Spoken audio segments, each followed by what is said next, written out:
மழை குறித்த ஒரு முக்கிய செய்தி.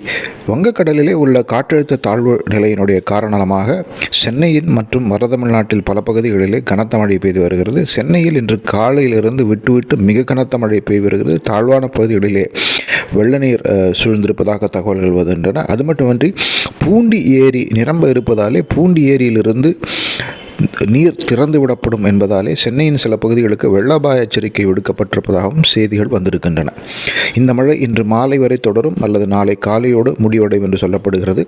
இதே சூழ்நிலையில் இன்னொரு செய்தி வந்திருக்கிறது. அடுத்த வார ஆரம்பத்திலே வங்காள விரிகுடா கடலில் இன்னொரு காற்றழுத்த தாழ்வு மண்டலம் உருவாகக்கூடும் என்று தகவல்கள் தெரிவிக்கின்றன. அந்த காற்றழுத்த தாழ்வு நிலையும் வலுவடைந்து தமிழ்நாட்டின் கரையை நோக்கி தான் நகர்ந்து வரும் என்று சொல்லப்படுவதால் அடுத்த வாரம் மீண்டும் கனமழைக்கு வாய்ப்பு இருப்பதாக தகவல்கள் தெரிவிக்கின்றன.